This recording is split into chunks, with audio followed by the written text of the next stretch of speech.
So welcome everybody, and it's a pleasure. Happy New Year. It got to be a whole lot happier New Year as of yesterday, I think. I certainly felt a great weight lift off my shoulders. Yes, a lot of thumbs up there. So it's a pleasure to see you all. I'm going to jump straight into this. We are going to, this year, be focusing on how do we become a One Planet region and who's doing this in the region. So we're calling these people and these organizations, these groups that are doing this, or in this case, the municipality that's doing this as well. My new name for them is the One Planeteers. That these are the people who are, we're also calling the seeds of a One Planet region. And we're basing that idea on a project run out of McGill University called Seeds of a Good Anthropocene, which looks around the world for models and examples, and we're just going to do this on a very local level.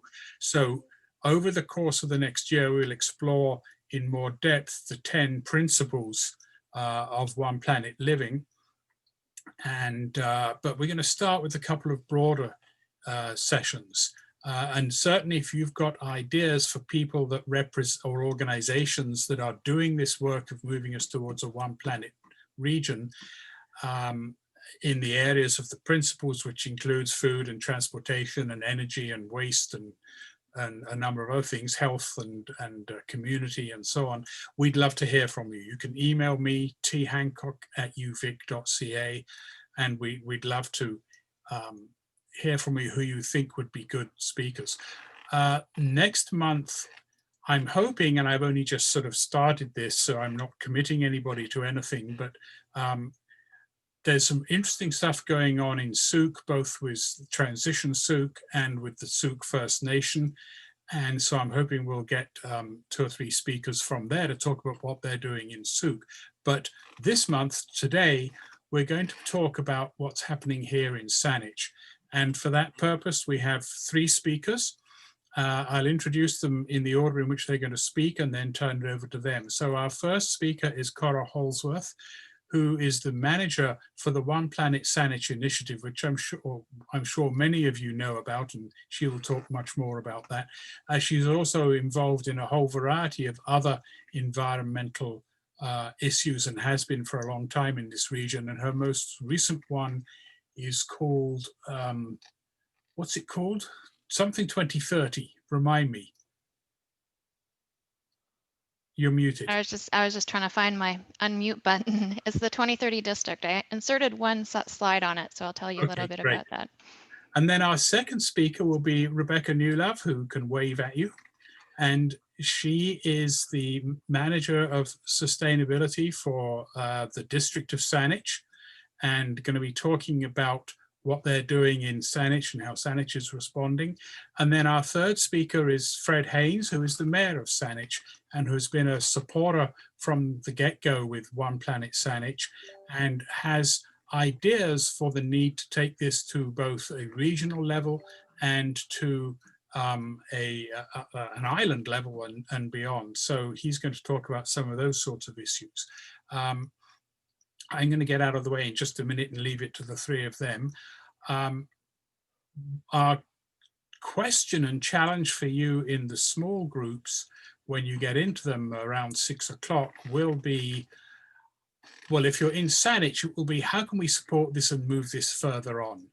And if you're not in Saanich, it will be, how can we make this happen in our own municipality and what can we do locally? And those are the sort of discussions we hope you will have as a result. So with no further ado, let me turn it over to Cora Hallsworth. Great, thanks, Trevor. I found my unmute this time. So I'm thrilled to be with you all again. I've presented a few times now for a conversation, so I think I've met many of you already. So I'm coming to you today from Saanich on the unceded territory of the WSÁNEĆ peoples.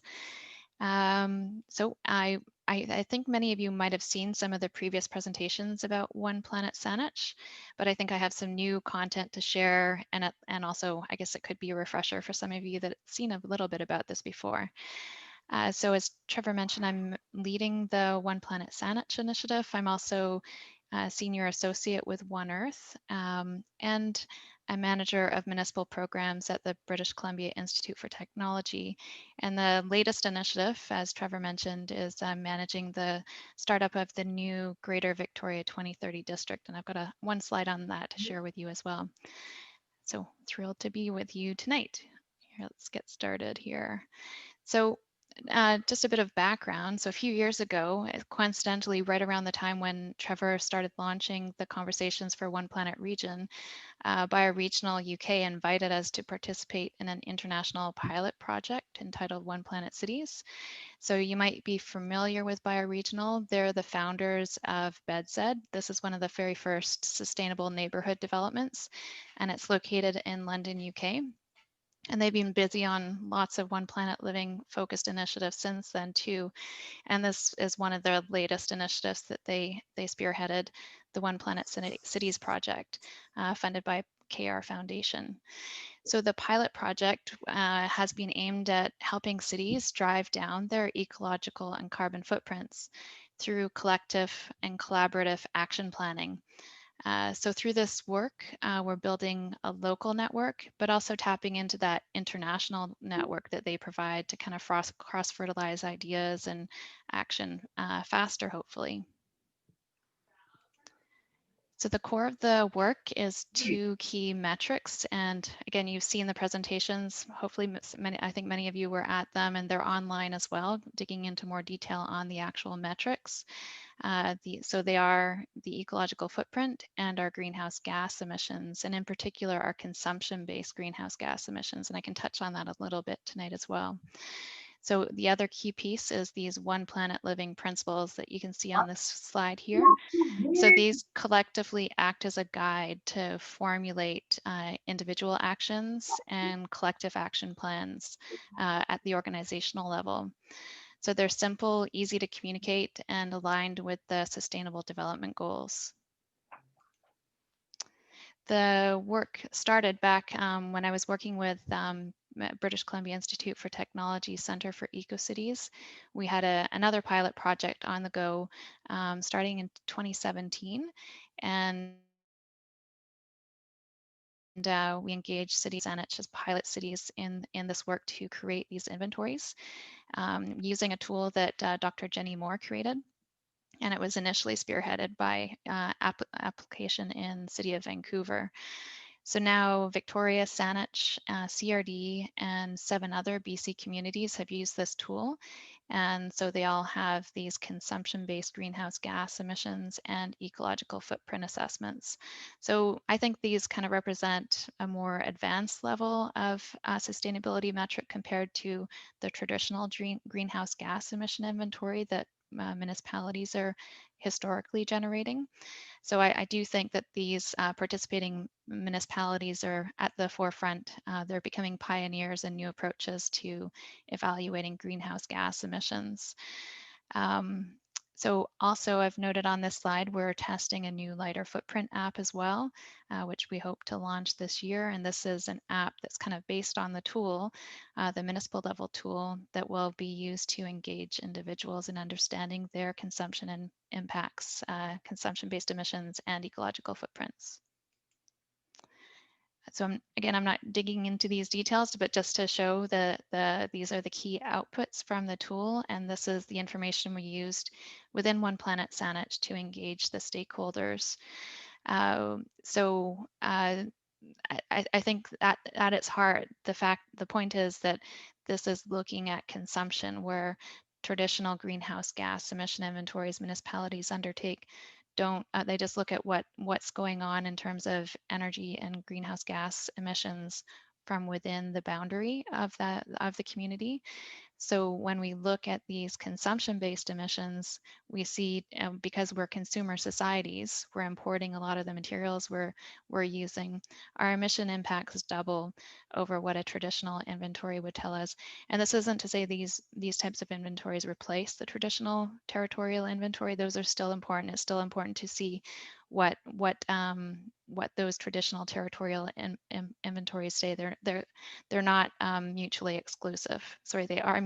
It's important to evaluate both of them and it doesn't replace that, but it really shows what individuals within the community are consuming and how that adds up to create the community's impact from a consumption perspective.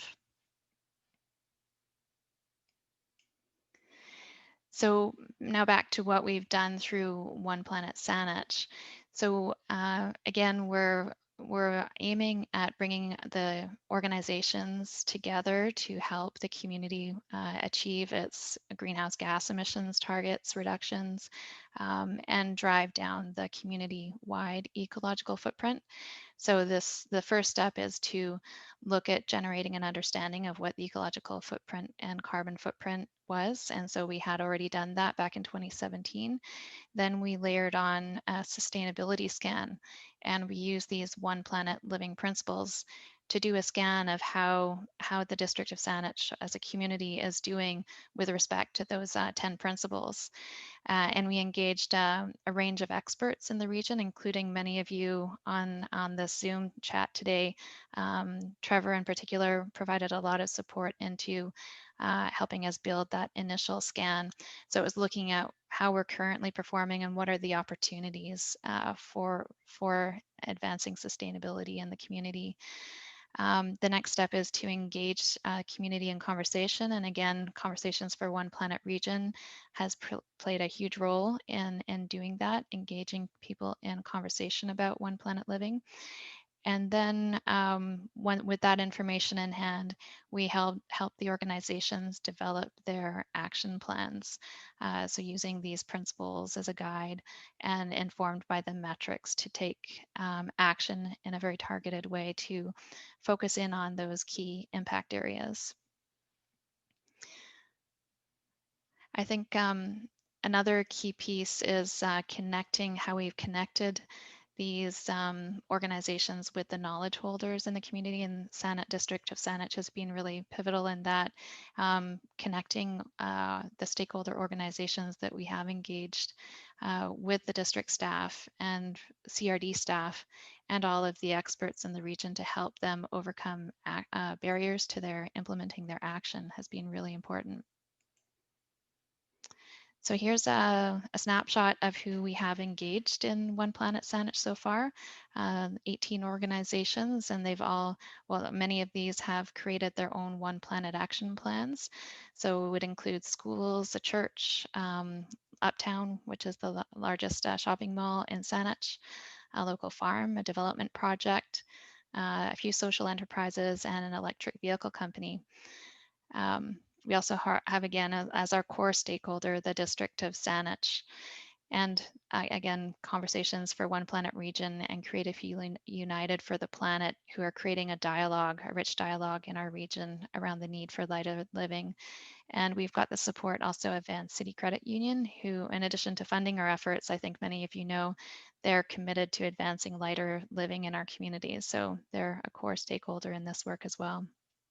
And again, through the work with the British Columbia Institute for Technology, they are a key partner as they provide the technical rigor for the science-based metrics that we're using.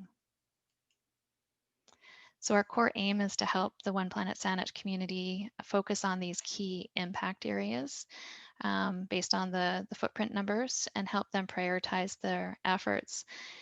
We have heard that this has been really helpful for some of the organizations.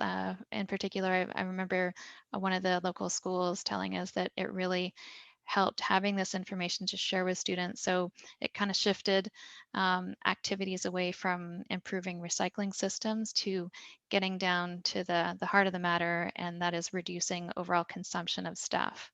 So getting it right down to the source and focusing in on those key impact areas.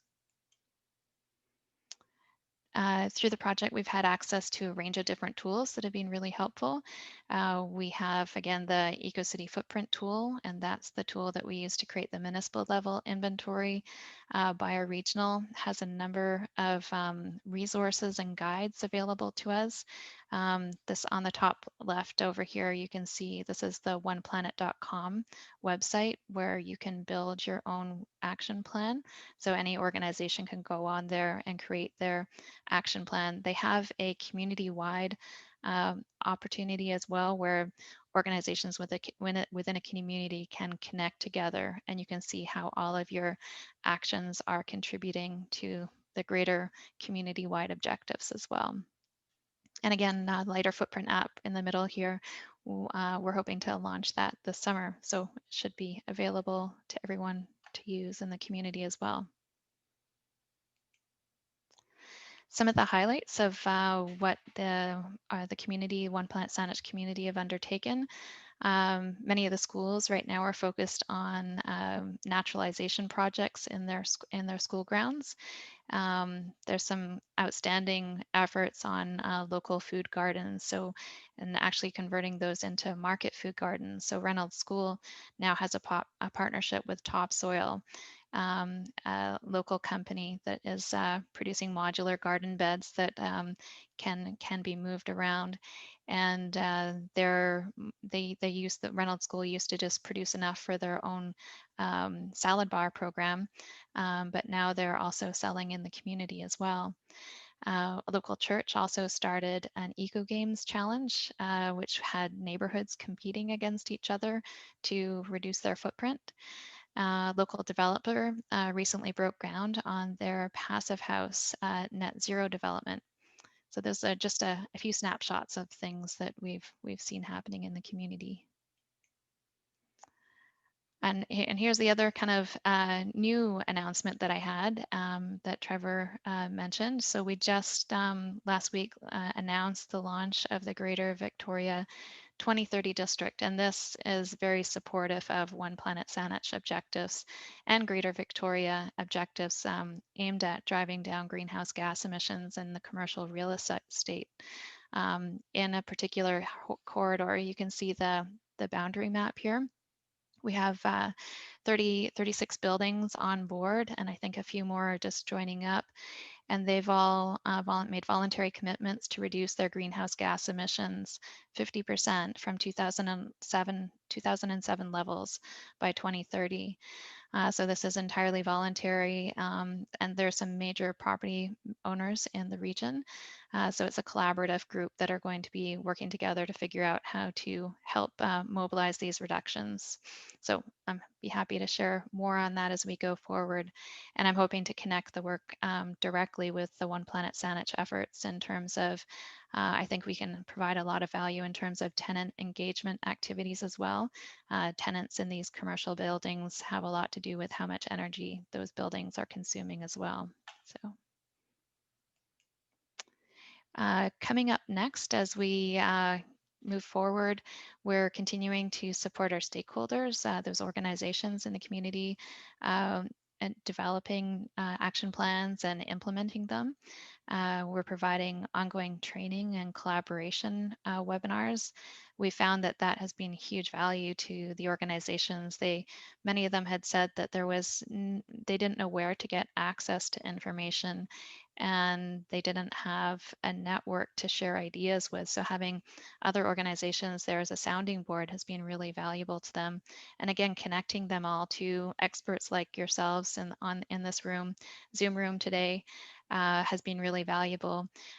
We ran lots of workshops and speed networking actually with experts that really helped them identify opportunities and figure out how to overcome barriers. So hoping to be able to do some more of that in person, but we've been continuing online for the last little while, and we'll just keep doing that as we need to. We're also updating some of our resources on our website, and we're working right now on a student's planning guide. And Bryce, who's on the Zoom call today, he's taking the lead on this. So I'd like to thank him for his leadership. And if we have any discussion about it, a student planning guide, I'm sure he'd be able to chime in on that conversation too. So this is aimed at helping students in their work and figuring out what are the high priority actions to focus in on. And we'll be showcasing what some of the schools have been doing, including case studies. So I think that'll become a very useful resource. Again, I mentioned we're launching the Lighter Footprint app for individuals soon. And we're looking towards what we can do for phase 3 of the work for One Planet Saanich. So we'll we'll be making hopefully some announcements soon about that. We have some proposals out there for some different projects. So that's me, and I'm going to now hand it over to Rebecca. And as Trevor mentioned, she's manager of sustainability at the district, is talking about how One Planet Saanich initiative has contributed to their efforts at the district. Thanks very much, Cora. Thanks very much also, Trevor, for having us here this evening. And I think I've met a lot of you previously, maybe last year or prior to going off on maternity leave.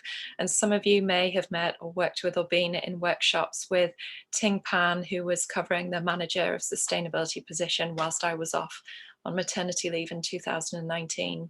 So we're both we're involved with the development of our climate plan and working closely with Cora and embedding the One Planet principles into that work.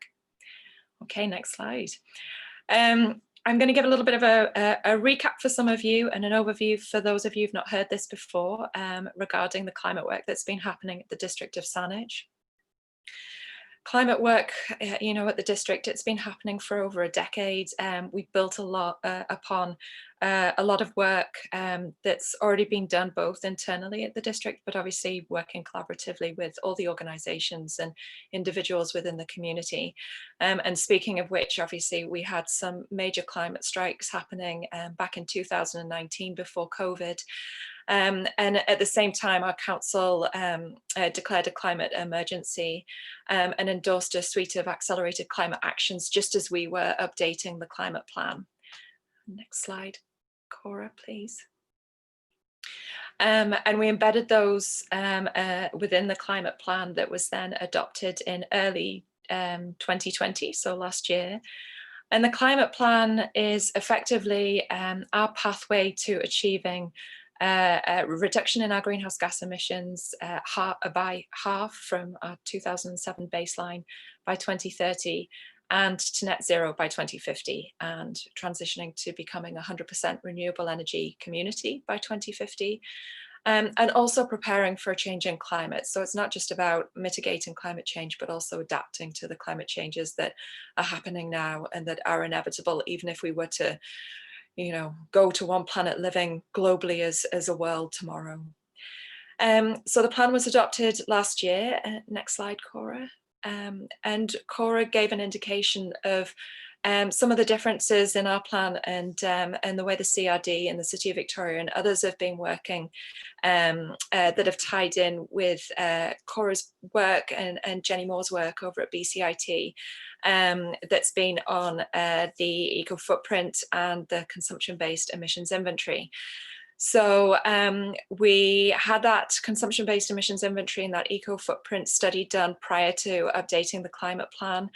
And by embedding it in the climate plan work, we definitely amended and changed what that climate plan looked like compared to the previous one we had from 10 years ago and what other cities had adopted previously. So we have 6 focus areas, and they're not just on the usual ones that link to our territorial emissions like buildings and transportation and waste. But they were expanded to incorporate food and materials and ecosystems and also our leadership by example. So looking at what we're doing as a corporation as well. And we recognised and included the consumption-based emissions inventory in the front end of our climate plan and recognised that, you know, it's almost double the territorial emissions that we would usually report and develop actions to deliver against and reduce those greenhouse gas emissions. And we do have specific actions and strategies within the climate plan that speak to lighter living and reducing our consumption-based emissions. So strategy F2 in particular, move towards lighter living in Saanich. Okay, that next slide, Cora.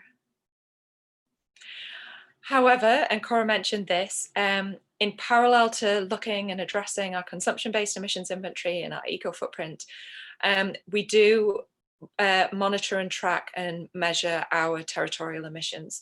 And actually globally, when we report on our emissions through the standard methodologies that are out there and adopted globally for cities at the moment, it is still the territorial emissions.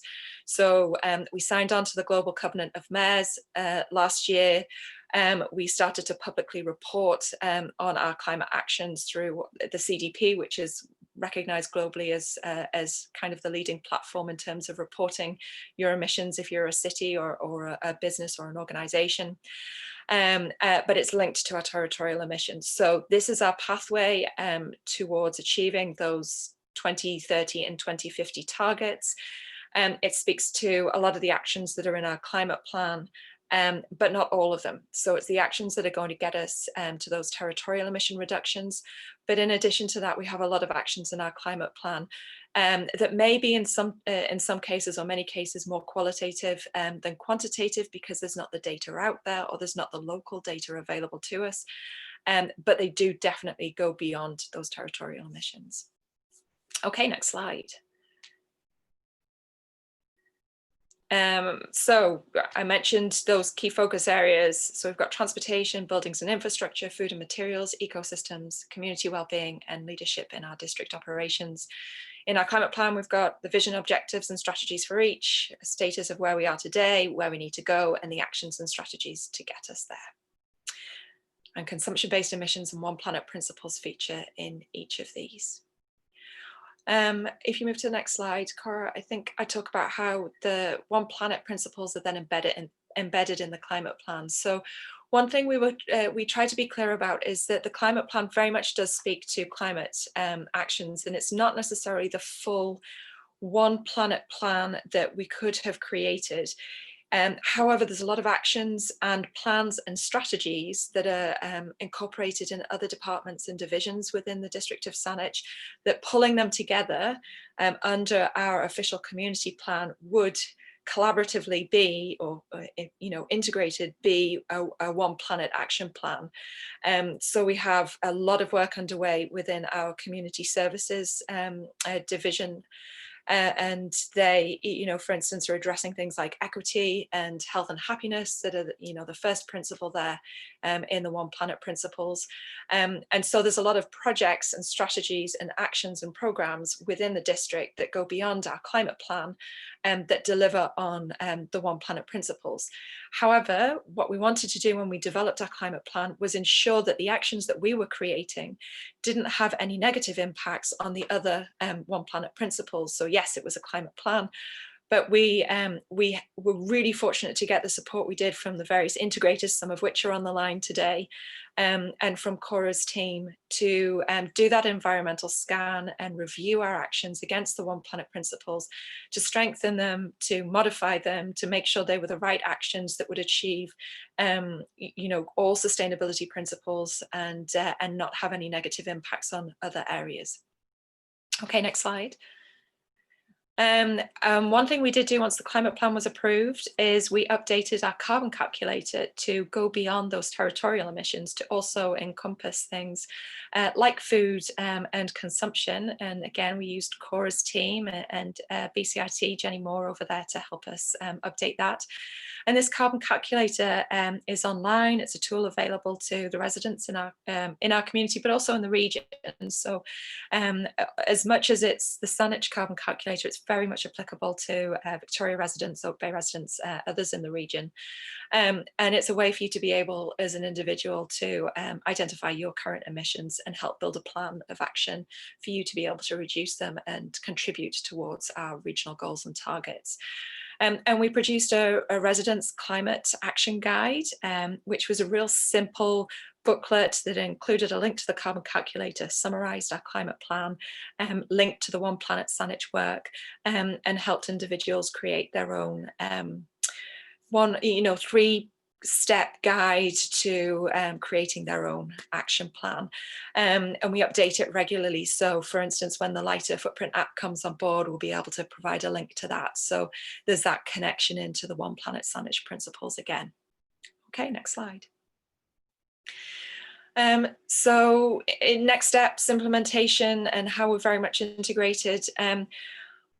we felt there was huge benefit in having the One Planet Saanich project integrated within us updating and developing our climate plan, and also in the other projects that we're working on.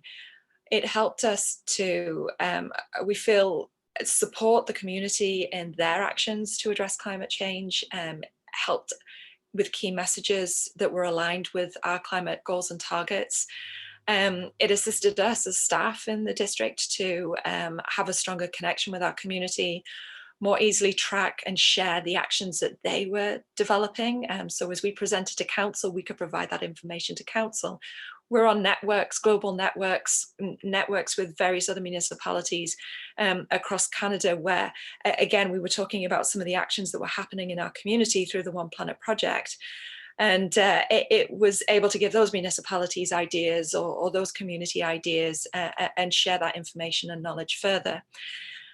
So, you know, additional forum also for the community to provide feedback to us. So those workshops, that speed dating that Cora mentioned, was really helpful for us, not just on the climate plan update, but also to inform some of our projects and understand what some of the needs were from the community to help us identify additional actions or course correct where needed. And also the networking opportunities and potential projects that wouldn't have come forward if we weren't part of that project. So in terms of next steps from our perspective, obviously Cora spoke about quite a few in her slides previously, but we'd like to get more local data from a consumption-based perspective and an eco-footprint perspective so that we can update that inventory. And we continue to push the conversation about not just looking at our territorial emissions, but being more accountable as municipalities for our consumption-based emissions and our eco-footprints when we speak to other levels of government. So when we're speaking to the province about monitoring and reporting on our climate action, when we're speaking to the federal government, when we're speaking with the Urban Sustainability Directors Network that spans full North America jurisdictions, talking beyond just territorial emissions, but how important this One Planet conversation is. And then we're keen to see the Lighter Living app. We'd love to see an increase in the number of stakeholders that are participating, and that this could go regional. And obviously at the back of our mind is always sustained funding for the support that we have through One Earth and bioregional, and you know, obviously recognizing the support of our funding partners in making this project happen on the ground. I think that was my last slide, Cora. Yeah, I just wanted to hop in and say Rebecca's very humble. The climate plan is so excellent that it received a number of awards now. So it's being recognized throughout the different communities, and actually our pilot projects, many of them, many of the communities come and say, oh, I want to do what Saanich has done. So great job to Rebecca and team on that climate plan. So the PIBC Planning Institute and the Community Energy Association have given Saanich an award for the plan. So congratulations on that. Team effort. All right, I think Mayor Haynes, we're going to hear from Mayor Haynes.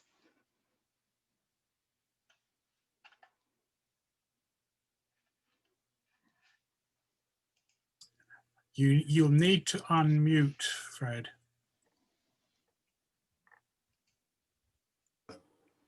Thank you, Trevor. So first of all, as I start to say my thoughts, I'd like to thank Cora, Rebecca and Trevor and everyone listening today. Many of you know your role in helping Saanich achieve the One Planet progress we have. It's been an amazing number of years since 2017. And Cora or Rebecca, could you, before I say much more, could you just speak, when we talk about our targets of 2030 and 2050, is that just for the Corporation of Saanich, or is that the entirety of Saanich? No, thank you. That's a really good clarification point. No, it's for the whole community. So the Corporation of Saanich has about 5,000 tons of carbon emissions as a corporation. The entire of Saanich has about 500,000 for the community, and that's our territorial emissions. But if we were to think about our consumption-based emissions, so what we're really responsible for in all of the actions as residents of Saanich and the community of Saanich, it's more like 800,000 tons of carbon. So when I said it was almost double our territorial emissions, it's a big, significant difference. So yeah, I think Trevor mentions, it's 3 or 4 planets we're living in, in terms of the amount of resources that we're using. We need to drop that down to 1. So that's the background that's important to understand the power or the effectiveness of the One Planet. What the One Planet system has managed to do for us is provide a mechanism to engage our residents. Within the corporation itself, we're 5 tons. It's not 500,000 tons. Did I get those numbers right, Rebecca? 500. Yeah. We're 5,000. The community's 500,000. Yeah, so we're 1%. Yeah. So but the issue there is how do we engage the other 99%? And when we work with stakeholders previously, there was no easy way for them to measure or identify how to become engaged, and to look at models on how they can do that. But what the One Planet system has done is provide a worldwide gestalt or knowledge base that people can tap into. So it's a critically important piece of our work. But the other piece that's noted, and it's both a problem and a benefit, that this goes beyond climate change. I would say mere climate change, but we know climate change is a global crisis situation. But it's about reducing our consumption, and through that process, understanding equity, raising happiness, and preserving the planet for future generations in all its formats, in all its resources. The ecological, the environment, the water, etc. So whilst climate change is important, we could solve climate change, but still, if you like, destroy the planet by taking out all its resources. So it's a marrying together of those. And what we've found in reaching out to the region is that the principles and goals of One Planet fit very well, but some of the models are addressed to climate change. And so in those places, they don't fit so well. We've had a number of runs since I've been mayor at Engage in the region. One Planet very skillfully presented to the South Island Prosperity Partners Group. They recognize the sustainability and key aspects there of an ecological and economic future. And they're very interested in that. And we have good conversations there. We presented to the regional mayors every few weeks. We have a regional mayors forum, and they presented there. The mayors understood it, but taking it back to their municipalities, there's been some struggle about what are the resources for it, how does it fit in? And this is where members of the audience, when you break into your groups, one of the things you could do is talk about, please, if you would, how to engage your council, how to engage your school district, how to engage your schools in raising the awareness of the One Planet model as a benefit for the municipality to engage its residents. Saanich itself could never have afforded to build the One Planet model. It was on the shelf ready for us to plug into. Now we had to do the ecological footprint that you heard Cora talk about, and then we had to build the plans that you heard Rebecca talk about. That's all true, but the One Planet model gave us a mechanism to, one, evaluate what we were doing, and two, have it available to engage stakeholders of companies, schools, faith-based groups, individual residents. And that's where this has been a tremendous success. Within the CRD, very interesting conversations there. Councillor Plant, who's the chair of the CRD, is very keen. We are working with the CRD to see how it works with their existing plans, but it's not a completely symmetrical fit, because the reality is the One Planet model is much bigger than climate change. And many of the works that have been ongoing have addressed climate change. So I just want to raise that as something to be aware of. On the island, the Association of Vancouver Island Coastal Communities is, if you like, our regional club of municipalities. It's also the coastal communities on the mainland. We had a run at getting some topics on that agenda, and we will continue with that. But what we also found is that the UN SDGs, which is 17 Sustainable Development Goals, is an alternate program that some people think is the program to follow, not necessarily understanding that the One Planet model actually embraces the SDGs. So there needs to be a meeting of the mind in our conversations of a One Planet on how these two frameworks fit together. And I think that would help us in lifting our case to a higher level. We're also interested in taking it to a One Planet BC, eventually, of course, a One Planet world, because that's all we have, a One Planet. But some of the conversations we have, whilst the One Planet model is very effective, there are other, if you like, competing ideological or thought paradigms that we need to have embraced the One Planet model. There's a lot of interest by the mayors, but then again, what are their resources? So what Saanich has been able to put on the table, and what Cora and Rebecca and Trevor have been able to put on the table, is this process to engage all these other thought processes and the advocates of those thought processes, to get them to understand that the One Planet model delivers a number of answers to the problems we're all facing. I had some other notes here. I'll just turn my page back. We have heard on the speed dating. It's when we engage in the conversations and the One Planet conversations and the speed dating that we're able to get that traction at all levels, whether it's at the regional level, the CRD, the municipal level, and at the individual stakeholder level. I've mentioned South Island Prosperity Partners, the municipalities, the CRD. Another group we're working with, and I'm quite optimistic, is the University of Victoria. There's a new president there, Kevin Hall, and we've had several very interesting conversations. He comes from an international background. He had 8 years at the University of Newcastle in Australia. He was also at Queen's in Ontario and Guelph in Ontario. I did a program at Guelph. And he's come forward with a keen awareness of the role of the university to be engaged in outreach. And he and I have been talking about the SDGs and the One Planet model. And I believe that Rebecca and Cora and Trevor will be having a conversation with the UVic. UVic members are embracing the One Planet model of engaging residents. One of the deficiencies of the SDGs is how then do you engage? So by merging those two together, I believe that UVic will be hopefully one of the strong advocates for taking this model across the region. With the AVICC and with UBCM, Union British Columbia Municipalities, we do have a forum to take it forward.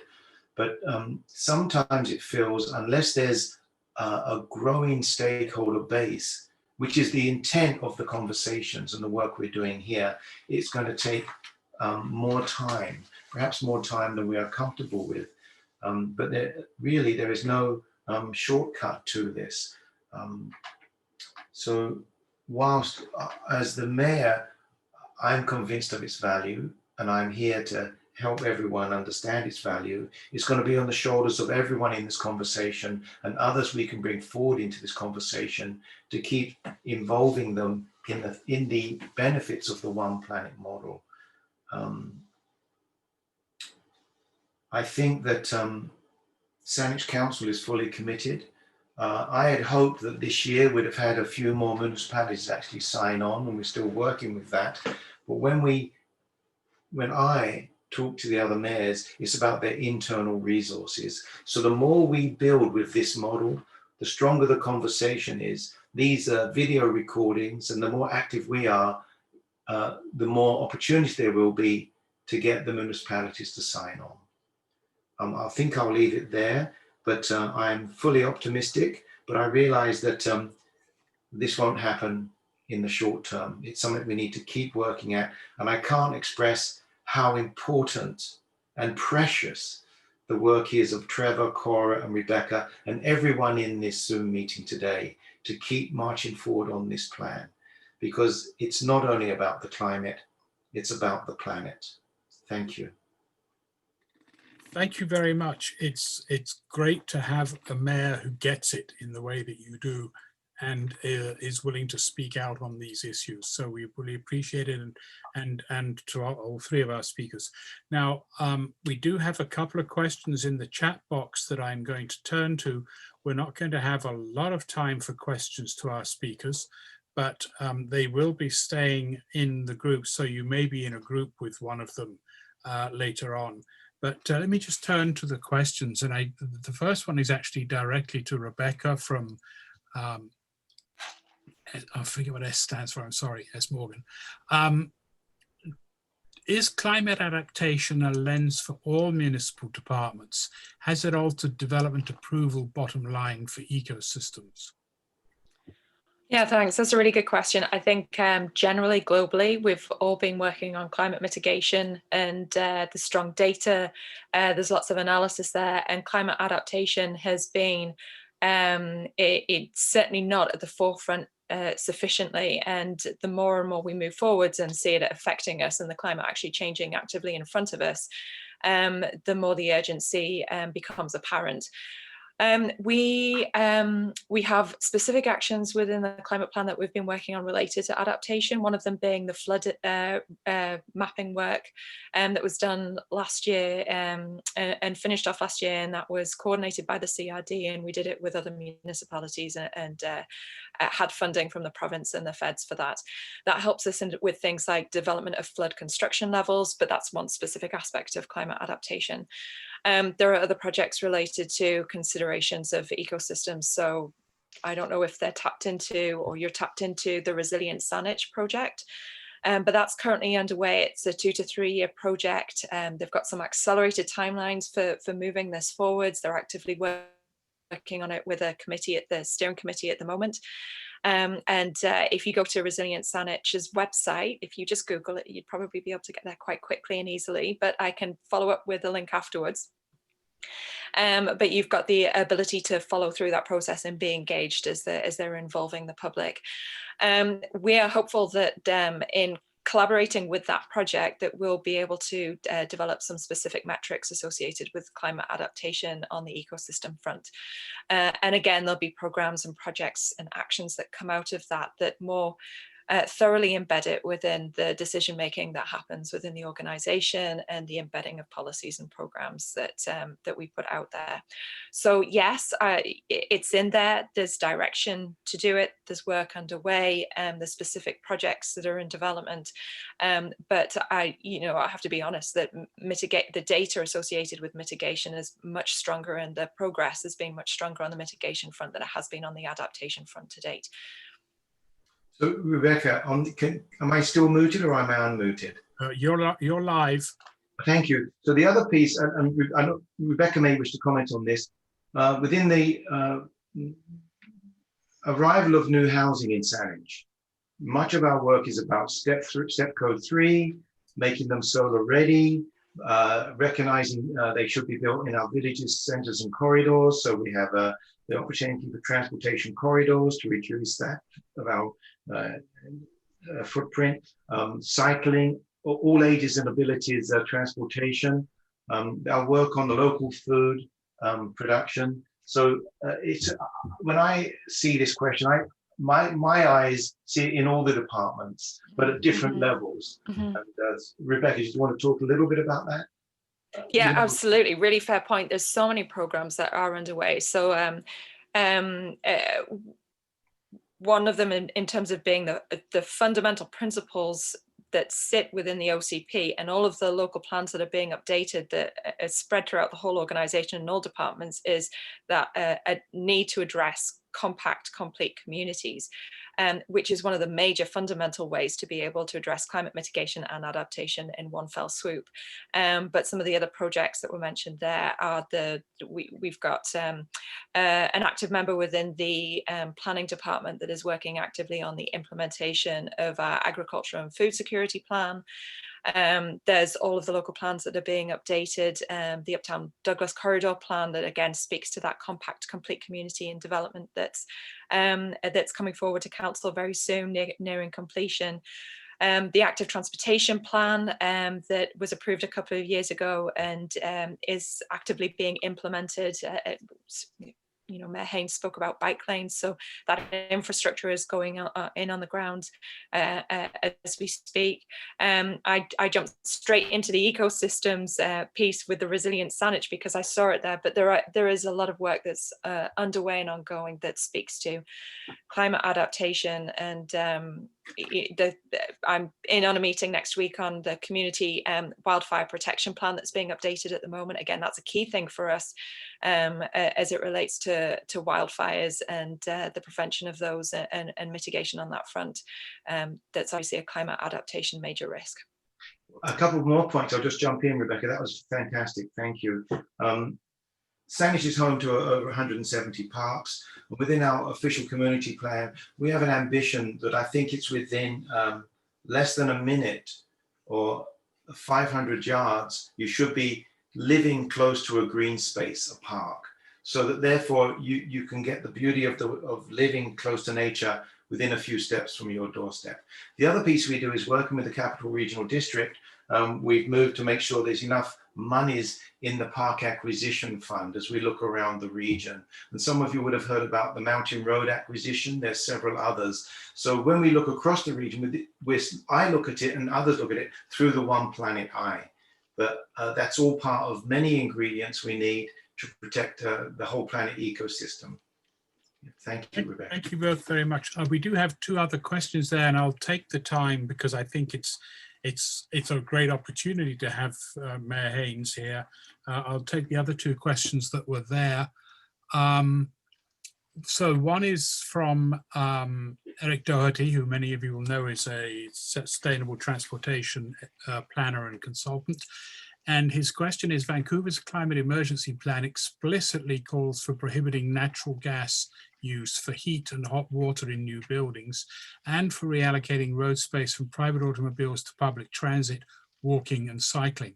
Does Saanich's plan also call for immediate action on these two crucial points, which is to say natural gas use and reallocating road space to public transit, walking and cycling? No. A short answer. So for those of you who are going to be in the Saanich discussion group, you may want to talk about how to get those next two steps to council and into practice. Was that from Mayor Haynes, the no answer? Sorry? Was that from Mayor Haynes, the no answer? That was. Rebecca, did you want to give some nuance to that? I'd love to. Well, I can speak on the second part of it first, which would be there's a lot of actions within and priority actions within the climate plan that speak specifically to supporting public transit and compact complete communities and transit, walking, cycling, acceleration of the active transportation plan. And then the plan, the basis of the plan is that we're 100% renewable energy by 2050, actively moving from natural gas to renewable natural gas or electrification. Electrification is huge throughout the plan. And one of the actions that's explicitly around the move to ban oil heating. And, obviously you're talking about natural gas there, but we're certainly looking at oil as a starting point because of the risks associated from an environment perspective, as well as the GHGs and the costs and affordability aspect of that. So how do we get people off oil and working on discussions with the province around what could a potential move away from oil look like? So I'll say this, Eric's just texted out, huge foul. I knew the answer in advance, of course. Actually, Eric, I was tweaking your nose because absolutely Saanich is reassigning road space to cycling paths, to sidewalks, etc. at the fastest pace we can possibly do it. We have a massive plan, it's accelerated. And Eric, I'm tweaking your nose here. We leave Vancouver in the dust in terms of our plan. If you come into the advisory committee rooms, you'll see a whole plan on the wall there. We've taken down the pictures of yesteryear and we're putting up our aspirational pictures. And certainly the active transportation plans sees a network across the 500 kilometers of roadworks in Saanich, where we are shifting road space from the automobile, not eliminating the automobile, because please remember, the automobile 10 years from now will be electric. It won't be a source of greenhouse gas, we hope. But at the same time, active transportation, all ages active transportation. We're upgrading our intersections to allow slower crossing times. We're doing a vast number. If you go around and look around some of our roadways, you'll see these white posts sticking up with little reflectors on. These are what we call temporary placemaking to make sure that intersections are more friendly towards cyclists and walkers. We are all over this. And so I'm sorry I tweaked you. I see your comment there. We're absolutely changing the dedication of road to all ages and abilities and multimodal. That does mean squeezing out the distance that we give cars, but it also involves, and it's a slower process, I won't call it expropriation, but as developments go along the Shelburne, we're looking for more space to come from them. And when you see the work that we do, we don't just put a bike lane in. Often we do just put a bike lane in, but when we can, we put separation in, a separation from the road with a little piece of greenway and tree, then a pedestrian way, and then the cycling path, or the other way round. And I'd love to send you, Eric, Rebecca, let's send Eric a couple of pictures of our model roadways as we do exactly that. And Eric, you could send them on to Vancouver for us. Okay, so I will leave Eric and Fred to tweak each other back and forth in another forum. Fred, final quick question, and I think it probably is a quick one. It's from Vic Neufeld, but it's actually on behalf of his son, Mark Neufeld, who many of you will know. Oh, yeah. He's a Claremont and he's part of... Yeah, I blame Mark for turning my sons onto the eco journey. That's why I've got a house with a living green roof and 100% permeable property. That doesn't mean to say the roof leaks. The question, Fred, is recently a proposal for a youth council has been suggested to you. What do you think about this? Fantastic idea. It's a fantastic idea. And I would love to host that as the mayor. In actual fact, oddly enough, when I was 16 and 17 in the London Borough of Sutton, I was drafted from the school I was in onto the youth council.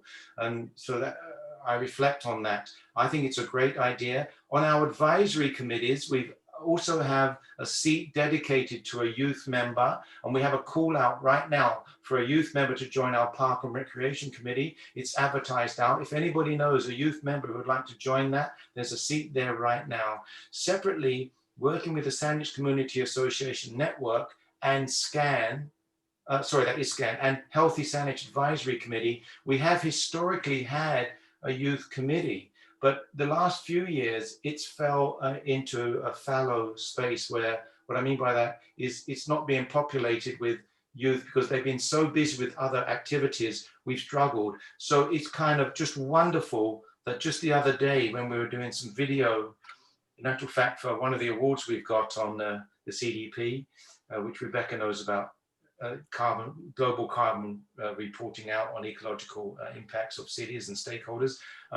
The youth of Claremont asked me, would I be interested if they were to go out and reach out to the schools around the district of Saanich, I nearly said Sutton, and see about populating a brand new Mayor's Youth Committee. I'd be delighted. So if any members on this group chat know some youth that would like to be involved, please let us know. After all, the One Planet is about the planet that the youth will be living in. Exactly. And I think a One Planet Youth Council would be where we would take this. That's a great place to end, at least this part of our evening. So thank you, all three of you, very much. I noticed that Eric has tweaked Fred back in the chat box, but again, I'll leave that to their own. Oh, I see. Yeah, we tried, but the promise wouldn't let us. We tried, but we're going to do some more work.